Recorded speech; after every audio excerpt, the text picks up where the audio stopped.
Video games rarely make people well up or even shed a tear. I mean, there was that moment in Gears of War 2 where you met Dom's wife. That made me go a little bit glassy-eyed. And there was a couple of moments in The Last of Us which definitely saw my bottom lip quiver. But on the whole, I'm a generally emotionless gamer. Very few games really make that emotional connection with the gamer.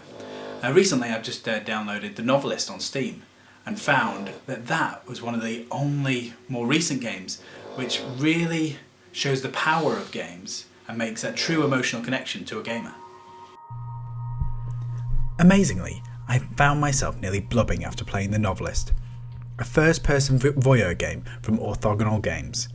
The story follows the troubled family of a novelist who, after a short-lived success after his first book, is struggling to write his follow-up novel.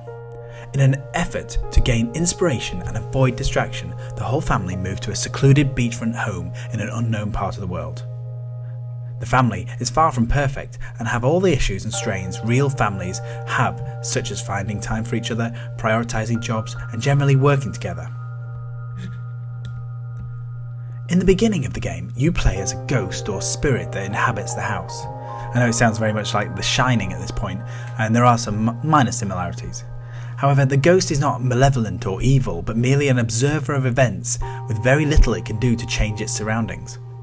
Movement on the whole is achieved by jumping from light fitting to light fitting, and whilst you can drop down into the main house and wander around, when in this form you can actually be seen by the family. And if you're seen too much, it can affect the outcome of the story. It could spook the family and ultimately result in them leaving. However, in order to interact with the people and objects in the house, you need to be in this particular view, which makes for an exciting game of hide and seek as you constantly worry that someone might walk in or simply turn around and see you. The aim of the game is to direct the actions of the family based on your observations of the day. You are able to read the family members' minds, enter their thoughts and see certain memories and find crucial items that relate to their particular issue. When you have all the relevant information, then you can make your choice. Your choice is made by whispering it into the novelist's ear as he sleeps. The following day, you are given a dialogue of what the outcome of that choice is, and the story continues based on that choice. The characters are so simple, yet so deep, and you feel for them like in no other game. Their pain is your pain. Most people will find some area that you can connect with them on. Do you give the academically failing son Tommy the attention he needs, or support wife Linda in her artistic endeavours?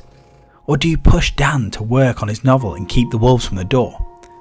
You only get one choice per chapter, and the repercussions of each choice land squarely on your shoulders. The game is so intimate as you literally read their thoughts, listen to their woes and actively try and help them all you can, but the tale, however positive, always has its downsides.